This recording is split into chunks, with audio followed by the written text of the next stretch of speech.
중요하잖아요. 동학의 명칭이. 동력 동자가 한자 아닙니까? 근데 이 동학의 명칭이 처음에는 동학이라고 안 했어요. 무국대도.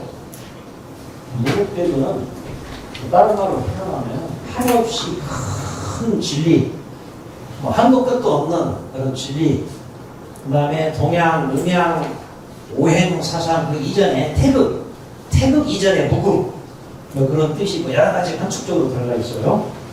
그 무국대도라 칭했어요, 수은 선생이. 칭하다가 유학, 선비들이 막 비판을 하기 시작합니다. 평등을 내세우고, 여성 인권을 막 내세우고, 뭐 그러니까 500여 년간 유지되었던 조선 왕조의 질서가 큰 타격을 입을 것 같잖아요. 그래서 막 그 경주 지방의 중심으로 선비들이, 유학자들이 막 비판을 합니다. 그래서 그 천도라고 부릅니다. 천도라는 것은 유학도 천도 안에 들어가요. 유학도. 하늘의 진리 아닌 것이 없잖아요. 그래서 이 천도라고 합니다. 그런데 중요한 건 뭐냐면은 동학의 13자 주문 항상 외우는 거. 이게 시천주, 조화정, 영세불방, 명사지. 그 다음에 천주가 들어가니까 이 서학의 천주와 같은 거 아니냐 해가지고 서학으로 불려요, 수선생님. 그때는 서학이 굉장히 탄압을 많이 받았잖아요. 서학도 물론 평등주의도 나가고 뭐 여러 가지 조선왕조가 지탱해온 질서에 반하는 내용이 많이 있잖아요. 막 피적인 내용이. 그래서 이제 서학으로 불려요. 서학으로. 그래서 수은 선생이 도시 끝에 내가 가르치는 도는 도로 말하면 천도고 학으로 말하면 동학이다 하고 선포를 해요. 동학. 서학의 반대 개념으로 선포하는 게 아니고 자꾸 서학으로 보니까 한 동학이다 이렇게 선포를 합니다. 근데 묘하게 남원 은서가 남원 성북사라고 있어요. 성북사. 그에 딸린 암자가 있습니다. 덕민암이라고 암자가 있는데 거기 방 한 칸을 얻어서 거기서 숨어서 지내면서 동학론을 집필합니다. 동학론. 그게 오늘날 논학론으로 전해지고 있어요. 왜? 동학자만 들어가면 다 잡아다 죽여요. 이게. 그래서 논학문이라고 경서를 편집해서 나중에 나옵니다. 원래는 동학론이 맞아요. 거기에 그 문구가 딱 들어갑니다. 도로만 하면 천도고 학으로만 하면 동학이다. 이게 입안에 나와요. 그리고 중요한 13자 주문을 해석을 완벽하게 해버립니다. 그 동학론에서 완벽하게. 그런 일이 있으면서 뭐 남원을 중심으로 해서 전주, 진산 뭐 어디 다니면서 포덕을 하게 됩니다. 포덕이라는 것은 일반 종교에서 말하는 포교하고 달라요. 포교는 내 종교를 전파하고 내 신앙인을 만드는 거지만 동학의 포덕은 그 차원이 아니에요. 하늘의 덕을 펴는 거예요. 가난한 사람 도와주고 힘없는 사람 도와주고 그 하늘의 덕을 펴는 겁니다. 함께 먹고 살고 서로 존중하고 이런 걸로 이해하시면 됩니다. 자, 이거 나오잖아요. 동학은 동방예의지구, 동의보가, 대동여지도, 동자.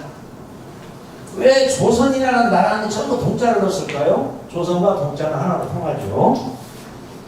조선은 국명에서 알 수 있듯이, 어원이 동방, 광명 그 뜻이잖아요. 그래서 동쪽의 해 뜨는 곳 또는 아침의 나라, 새로움을 추구하는 생명을 살리는 방향. 예? 그래서 다른 말로 동방학문, 서학은 서방의 학문, 서쪽의 학문. 예. 아까 회장님도 잠깐 설명을 해줬잖아요. 그래서 이러한 사상이다. 그리고 아까 설명했듯이 천도 게다가 동학 농민혁명 좌절 후에 탄압이 너무 심하니까 특히 일본군에게 엄청난 탄압을 했잖아요. 심하니까 동학 3대 교주 손병희 선생, 민족대표 3인 중에 대표죠. 손병희 선생이 천도교로 선포를 합니다. 이것은 새로운 교단 명칭이 아니라 앞서서 말한 수훈 선생이 말한 도로 말하는 천도, 거기다가 교자를 붙인 거죠.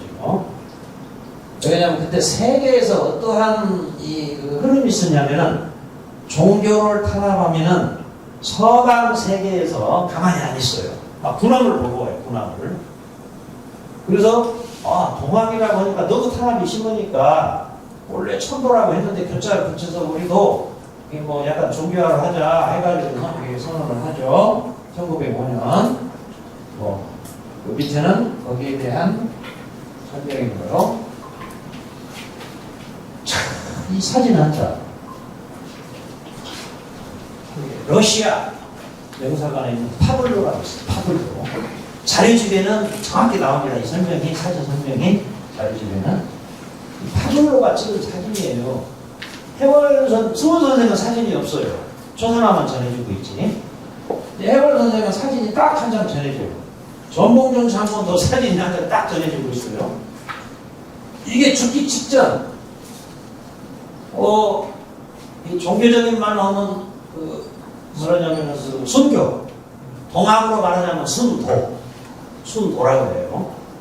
왜 그러냐면요, 종교는 우리나라에서 탄생된 말이 아니잖아요. 서양의 종교 개념이 일본을 거쳐서 일본에서 우리나라로 돌아가지고 이 종교라는 그 어원이 막 탄생되잖아요. 원래는 도였어요. 유도, 불도, 도였어요. 도. 그 다음에 도로 말하고 학으로 말했어요. 우리나라에서는. 그러다가 나중에 교로 말하고 되고요. 그 해월 선생 이 사진이 희미해서 안 보이잖아요. 제 자료집에 이제 한 번 더 써놨어요. 처교 교인 동학 괴수 실시형. 이 사진을 파블로가 딱 찍어서 이게 전해 내려오는데, 이게 우리 동학혁명 기념관에 가면 이 모습을 동상을 세웠어요. 이대로 동상. 그리고 사진도 전시해놨고, 옛날에 그 장신대학교 총장님이 가끔 가다가 우리 동학기념관을 오시는데, 이 해월 선생 동상 사진 앞에서 기도를 하고 가셔요. 이 기독교 목사님. 그래서 내가 물어봤어요. 왜 이렇게 지극히 기도를 하냐고. 뭐라고 하냐면, 이분 사진을 보면 예수님이 생각난대요.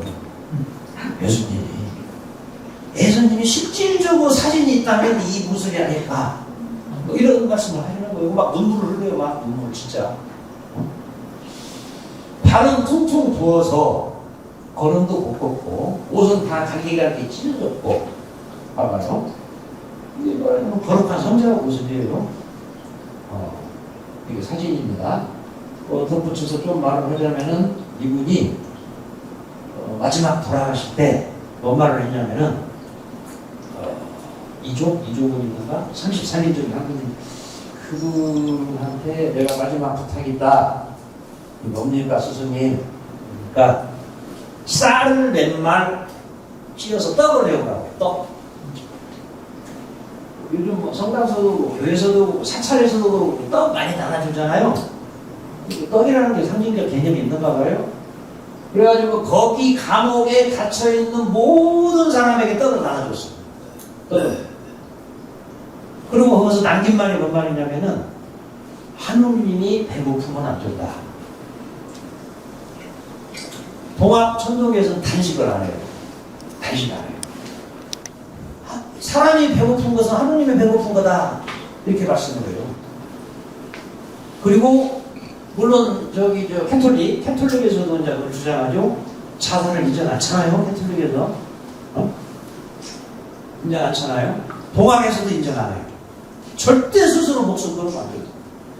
그것은 하느님이 하느님 목숨을 끊는 결과다.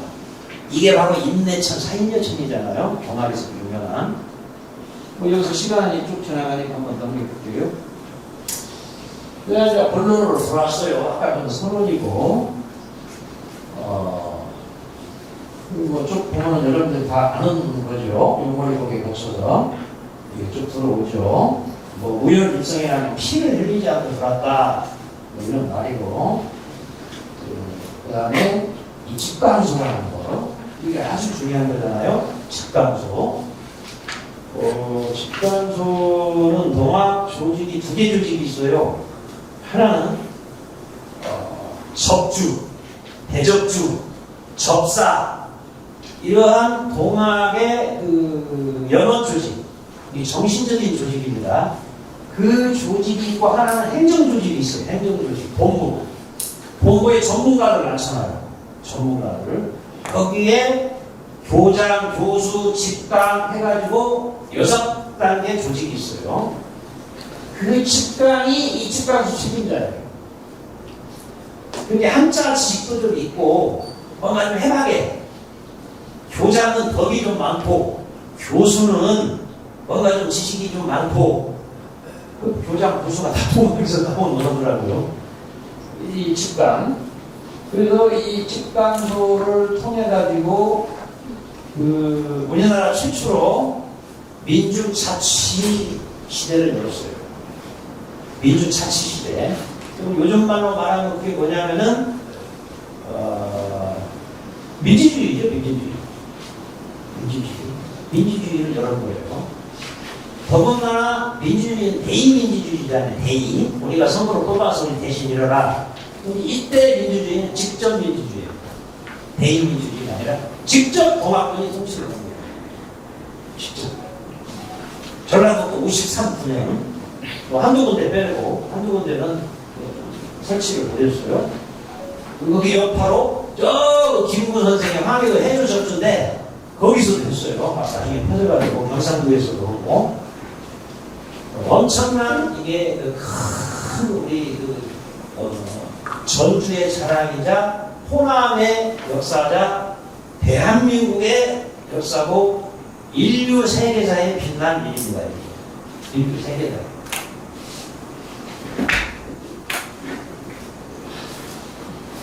지금 문헌에 나오는 게 두 종류가 있어요. 패전계열만이. 이거는 12계조죠. 이게 대부분 많이 알려져 있는데 이제 저같이 연구하고 공부하는 사람들은 27계조를 연구를 합니다. 27계조가 전에 내려오고 있어요.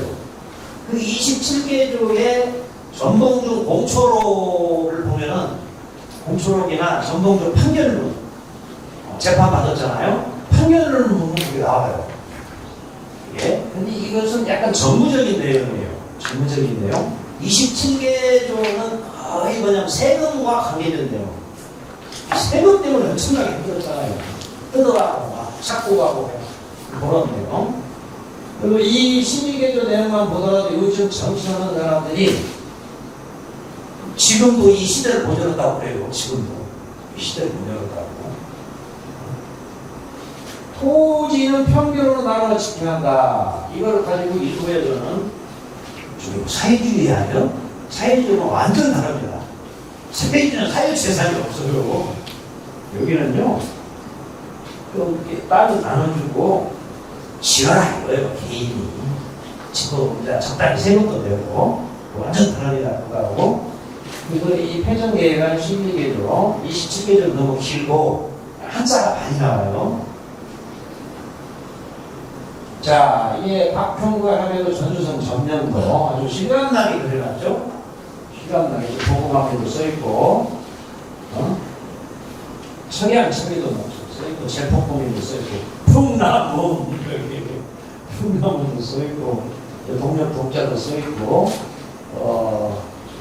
동안독립혁명군이 전주성을 점령했을 때 단순한 점령이 아니고 우리 역사 쪽에서는 대부분 5,000년 역사를 하는데 요즘 막 또 자료가 새로 나왔다 어쩌다 해가지고 1만 년 역사를 또 주장하는 학계가 있어요.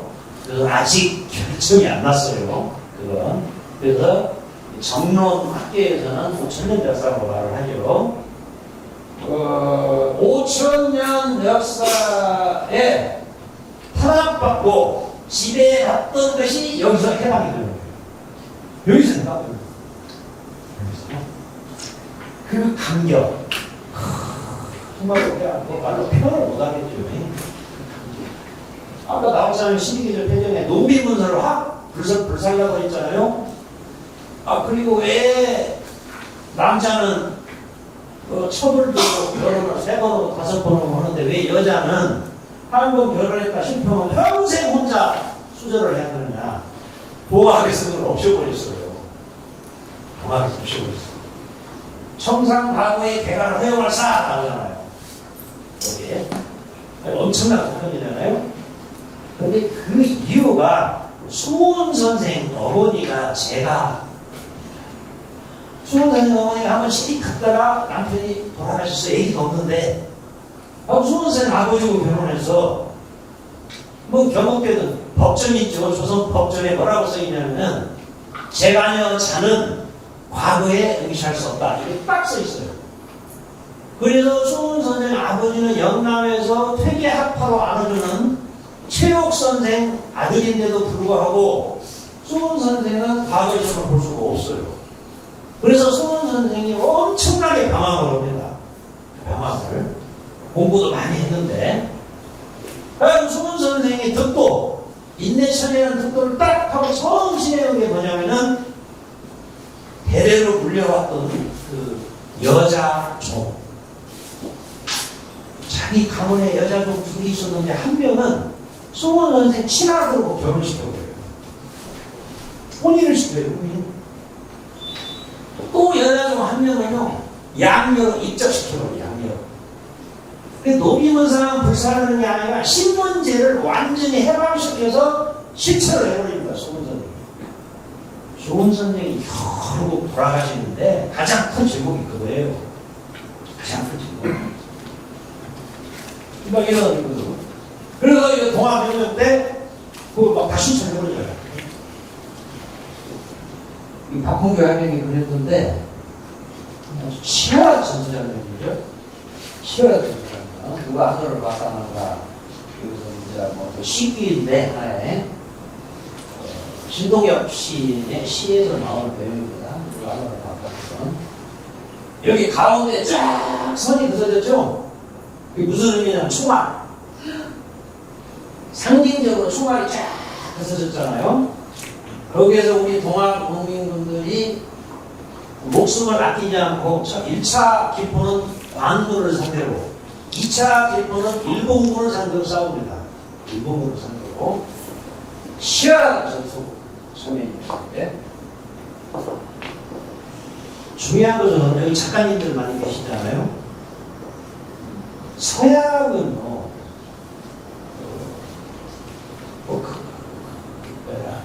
현대에 들어서는 좀 그런 경향이 있는데 고대도 그러고 중세도 그러고 보면은요 이 문학이 기독교와 관련된 말이에요. 그리고 영화도 아주 전 세계적으로 히트친 영화는 이 기독교와 관련된 영화가 많습니다.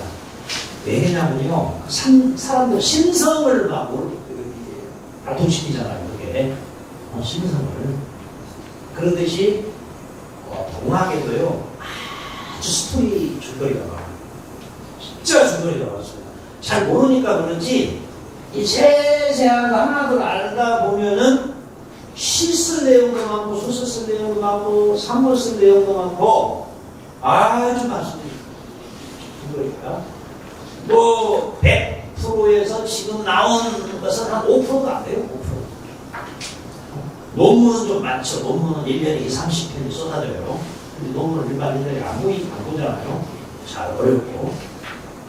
그래서 동학을 소재로 여기 저 초록바위라고 있잖아요. 김계남 장군 천영 장소라고 알려지는 실질적으로는 저 서쪽 석유장에서 천영을 당했죠. 그 석유장이 어디냐라는 것은 아직 안 밝혀졌어요. 서고장 서쪽 서자다가 가르치 교자다가 석유장인데 그 석유장이 서학을 가르쳤던 소교장이냐, 아니면은 그 서쪽에 있는 뭐 군사훈련 장소냐, 막 여러 가지 막 설명이 있어요.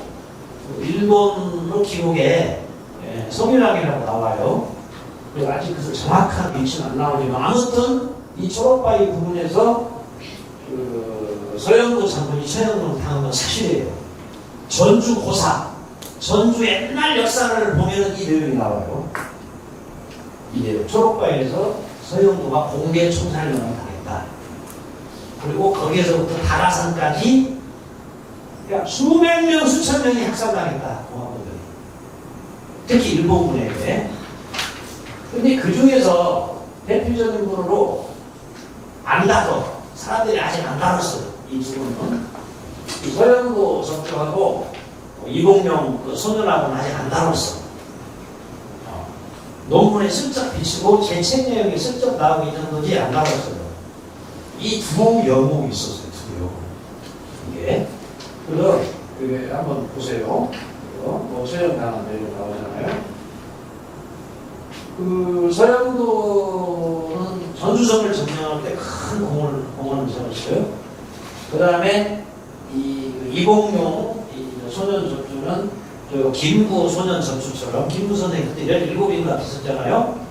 소년 전주입니다. 그래서 애기 전주, 아기 전주.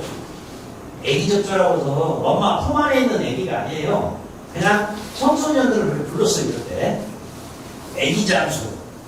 그리고 선화에 나오잖아. 겨드랑이에 날개가 달려가지고 날아가요. 그래서 힘없는 사람 도와주고 외국분이 우리나라 철도로 물려주고 이런 선화가 있어요. 그래서 거기 선화 플러스 동학 어린 소년 선수들 접목을 시켜요. 김구 선수, 김구 선생님 100번 일지를 보면은 좀 자세히 나와요. 그냥 애기 장사라고 소문이 나가지고 그냥 뭐 한 달인가 두 달인가 지나니까 동학분들이 수만 명이 모여들었다. 김구는 축지법을 쓰고 그 내용이 나와요. 축지법을 쓰고 장풍을 하고 막 덧붙여가지고 막 문덕이 굴러가다시 굴러가잖아요. 그런 막 내용으로 나오잖아요. 사실은 그게 아닌데 여기 이봉룡과 아주 이 호남 여기 전주 일대에서 아주 유명한 소년 전주였습니다. 근데 이거는 전주성 전투가 세 차례가 일어나잖아요. 세 차례 우리가 전주성을 점령하고 홍기영 보도가서 완산 칠곡전이 치를 치고 대포를 막 쏘아대니까 반복기는 소리가 들린다. 공학부들은 총탄도 안 무서워, 대포도 안 무서워요. 홍기영이가 또 반복기다 말이래요. 그리고 서찰을 보면서 니네 조선왕조 시조 어진이 부셔져 있는 이곳에 니놈들이 어떻게 대포를 쏘느냐 이놈들 반성하라 하고 막 서찰을 보내잖아요. 그리고 여기 전주성도 부서지고 경기도도 막 부서져요. 그리고 전주성 점령할 때 그 어진을 들고 저기 피신하잖아요. 저 어디입니까? 유공산성. 둘이 피신하잖아요. 그리고 그 어진을 갖고 갔으니까 우리는 전주성에서 도망가서도 용서를 받을 거다. 그 생각을 갖고 가요. 생각을. 그리고 그때 당시 전라감사 거지 복장 잡히면 죽을까봐 거지 복장하고 수련을 시잖아요. 그리고 나중에 죽습니다. 전국에서 죽여요. 전국에서. 뭐 이렇게 되었어요. 투 나왔잖아요. 네, 우리 회장님 같은 혁명이라는 소설 중에 좀 이것을 소설적으로 내가 묘사를 해놨어요. 소설적으로. 전봉준 장군이 총상을 입어요. 전주성 전투에 때. 그건 사실입니다. 전봉준 장군이 전주성 전투에 때 한쪽 허벅지에 총알을 맞고 한쪽 허벅지는 피놀이에서 체포될 때 쇠봉둥이로 맞아가지고 이 대표교가 부러져 버려요. 하고 걸음을 못 걸어요. 전봉준 장군이 서울에 갇혀있을 때 옆방에 있던 사람이 나중에 수기를 썼는데 그 말을 써놨어요. 일절 걸음을 못 걸었다고. 그리고 사형장으로 갈 때도 업고 가고 업고 이렇게 안고 갔대요. 하도 체구가 적어서 그냥 이렇게 안고 갔대요. 근데 그 전봉준이 체포될 위기 있으니까 이봉용 소년 전주가 특공대를 데리고 치고 올라가서 전봉준 장군을 구해오는 모습으로 제가 묘사를 해놨어요. 묘사를 해놓고 결국은 거기에서 최후함전을 벌다가 죽는 거예요. 돌아가시는 건 사실이니까 금방 싸우다가. 그래서 앞으로 무궁무진합니다. 이 소재들이. 최후함전 기록합니다. 얼마나 친절하게 싸웠던가 그림에서 나오잖아요. 행인 무당수예요. 자, 직감소를 설치했어. 왜 직감소를 설치했냐? 나는 평소에 습관적으로 민비라고 부르는데, 제가 기념하고 설명을 하면요, 전주이시 어르신들이 와가지고 민비라고 부르면 안 돼요. 예? 민황후라고 명성 황후 나한테 입에서 스피크밖에 안 나와가지고 민황후 그래요. 민황후 그분이 청군 중국군 청군을 요청하잖아요. 근데 우리나라에 뜻 있는 대신들이 반대를 아주 심하게 합니다. 우리나라 일로 인하여 외국군을 청백하는 것은 안 됩니다. 전하. 끝까지 막 반대를 해요. 그런데도 민항후가 고종을 설득시켜서 결국은 청군이 들어오는데 문제가 발생했죠. 텐진조. 중국의 텐진이죠. 텐진조약을 맺을 때 어떻게 맺느냐. 조선을 들어갈 때 청나라와 일본군이 동시에 들어간다. 들어갔다가 조선에서 철수할 때 동시에 철수한다. 하나 더. 조선을 먹을 때는 나눠서 먹자. 이 주일놈들이 그런 조약을 맺어요. 그래놓고 청나라에 혼자 오니까 일본이 너희들 약속을 안 지켜? 비상! 해가지고 일본군 몇 개 대대가 인천항에 상륙을 해버리잖아요. 항우가 먼저 들어와버려요, 일본군이. 그게. 그러니까 전봉준 장군이랑 주도부가 생각할 때, 야, 이거 잘못하면 외세 개입이 빌미를 준다. 그래가지고 홍계훈, 김학진 대표죠. 근데 김학진이가 그 광군 관찰사니까 홍계훈 왕면을 갖고 왔고, 그다음에 전봉준, 송하준 등등해서 전주 하약을 맺어요. 전주 하약. 그래서 전주 하약 하면은 일반인들이 한자를 안 쓰면 한글로 쓰면 전주 하약은 전주에 화약고가 있었어요. 총탄 쏠 수 있는 화약이 있었어요. 이렇게 막 이해하는 사람도 있어요. 그게 아니라 평화협정을 맺고 동학군이 철수하고 족보를 아까 말한 패전계약안을 합의를 하잖아요. 그래서 여기서 민주차치 실현을 하잖아요. 그러고 나서 물러가라. 조정에서도 물러가라.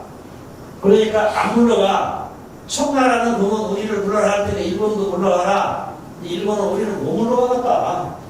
이게 근데 우리는 물러가자고 하는데 왜 니네 일본은 안 물러가냐? 해가지고 옥신각신 하다가 일본군이 평양이나 한 두세 군데에서 이 선전포고 없이 중국군을 기습을 합니다. 해전도 있고 해전. 기습을 해요. 근데 참 험한 것이고, 동양이면 동양, 동아시아는 동아시아.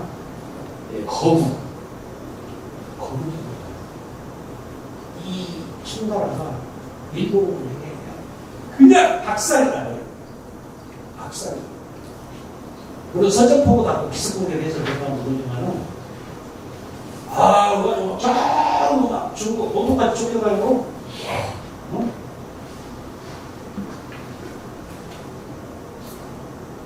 그게 그래놓고 한편으로 조선을 식민지화하려고 차곡차곡 준비를 하잖아요. 그걸 이제 전봉준 장군이 대원군 밀지도 받고 스스로 전세 판단도 하고 해서 이건 일본군이 이긴다. 그건 반드시 일본군은 우리나라를 식민지할 거다. 자, 우리가 일어서서 이걸 막자. 그리고 삼례에서 재기포를 옵니다. 이게 2차 동학국민혁명이잖아요. 그래놓고 우지영 선생이랑 몇 명을 해월 최시영 선생이 보내. 왜? 해월 선생이 1차 기포 때는 허락을 안 했어. 왜 허락을 안 했냐? 비폭력 평화주의만 해야 된다.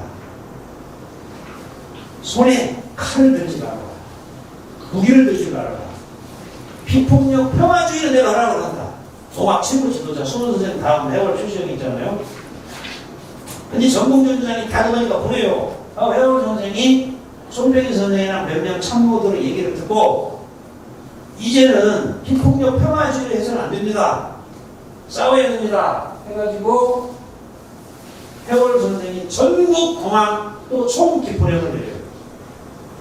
동학 또는 전부 일어서서 일본군과 맞서라 하고 손병희 선생에게 통령은 자격을 줍니다.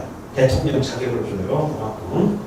그 전봉주를 만나서 일본군을 쳐부시고 나라를 바로 잡아라. 도국 안민, 제포 군인, 척약 축에 그 다음에 척의학, 일본을 쳐서 물리쳐라. 이거. 그래가지고 논산에서 남북적군이 연합해가지고 공주에서 격전이 붙고 우금티에서 대패를 합니다. 대패. 왜 대패를 하냐? 개슬린 기간포부터 해서 일본이 개량한 무기도 있었고 지금 말로 말하자면 기관단총, 박격포, 최신식 서양에서 수입해온 최신식 무기를 싹 진열을 해놓고 동학군이 그 고개를 넘으면은 딱 서장 안에 들어오면 무차별 포격과 사격을 가합니다. 이제 동학군이 광군에게 뺏은 총은 100고, 그 100고 총이라고 하죠. 100m 날아가. 근데 일본군은 광군이 갖고 있는 총은 1000보, 1000m 날아가. 일본군이 서양에서 수입해온 것은 3000보, 2000보 날아가. 그러니까 그냥 우금티 전투 기록을 보면요, 일본군 한 명도 안 주고 광군은 거기서 2만 우리 동학군이 2만 명 죽었니 3만 명 죽었니 그러는데 아주 정말로 엄청난 희생을 치르잖아요. 제가 설명을 좀 나와요. 그리고 맨 끝소리에 우리 동학 사상이나 동학 혁명 정신은 이렇게 역사적으로 개성이 됐어요. 3.1운동, 4.19 혁명, 5.18, 60, 촛불, 비서혁명 쭉 왔다. 마지막 나온 것은 남북의 평화적 통일을 이루어야 된다. 동학 정신으로. 그리고 2차 동학문민혁명 참여자는 독립유공자 소원이 이루어져야 된다. 이걸로 딱 제가 면접을 지었죠. 그 다음에 이것은 슬쩍슬쩍 보겠습니다. 여러분들이 저보다 더 잘하는 내용이라 여기 그 송기숙 교수하고 박대론 선생. 박대론 선생이 이제 북한 쪽 아주 동학 소설로 상징적인 분이죠. 송기숙 선생은 100주년 때부터 해서 남한의 상징적인 분이었고, 저는 이제 송기숙 선생 같은 모임이었어요. 그래서 대화도 좀 많이 나눴고, 그 내용을 제가 써놨어요. 그다음에 신동엽 시인이 아주 그 대서사시고 아주 실감나게 써놨잖아요. 이걸 연극도 많이 했고, 이걸로 창극이랑 북한에 가서 공연도 하기로 했는데 했나 안 했나? 좀 기억이 안 나오면 안대현 시인도 서울로 가는 전봉준 아까 그 사진 내용이고, 전봉준 장도 마지막 모습, 이게 가위는 두 개 뻗었지만 못 뻗지만 마지막 현장으로 가기 전에 마지막 재판 받으러 가기 전에 사진을 찍으니까 천하를 보고 천하를 노려보고 있잖아요. 일본 놈들, 니네들이 나를 죽일지언정 나는 니네들에게 물벼보지 않는다. 나는 어정컴컴한 소굴에서 나를 죽이지 말고 종로 내거리에 나가서 내 몸을 쳐라. 종로 내거리에 나가서 큰 소리 팍 칩니다. 그냥 손아중 장군도 그러고요, 최병성 장군도 그러고요. 그냥 일본 기자들이 대서특필을 옵니다. 일본 신문에 대서특필. 천하의 영웅을 봤다. 천하예요. 어떻게 죽음 앞에서 저렇게 떠들을 수가 있느냐. 근데 일본이 그래서 특별했어요. 일본 비사를 보면은요, 전봉준을 일본으로 빼돌리려고 했어요. 접종만 하면 더 살려주겠다. 이게 전봉준이라는 건 이게 그 자리에서 호통을 쳐버립니다. 그 자리. 자, 이건 이제 일본 사진사 무라카미 텐신이 촬영한 거죠. 그 자료집에는 설명이 자세히 나와 있어요. 지금 현재 헌법 전문에 동아국민연맹 전시를 넣는 건 현재 이재명 대통령은 넣는다고 약속한 바가 없고요. 현재까지. 네. 근데 지금 그 우원식 국회의장이죠. 우원식 국회의장은 공개적으로 약속을 했어요. 공개적으로 약속을 했고, 지금 현재 야당 현재 야당이죠. 국민의힘당 그쪽에서도 그거 찬성을 해요. 일부에서는 찬성을 합니다. 그리고 5.18이 아마 다 이제 합의된 거고, 그래서 한 10몇 년 전부터 저도 주장을 했고, 헌법 전문에 넣어야 된다고 칼럼도 제가 쓴 적이 있어요. 했는데 이게 그 3.1 운동부터 지금 들어가 있잖아요. 헌법 전문에. 대한제국 그 시대부터 해서 이제 대한민국 헌법이기 때문에 거기에 통합 정신을 넣는다는 건 약간 일부에서는 부담스러워요. 일부에서는. 그러나 저는 개인적으로 헌법 전문에 반드시 들어야 한다고 생각을 합니다. 그래서 그 개헌이 되게 되면은 아마 전북을 중심으로 해서 전국 단위에서 그 운동은 분명히 일어날 거라고 저는 생각합니다. 현재까지는 여기까지입니다. 다른 말씀 없으신가요? 자, 이상으로 마치도록 하겠습니다.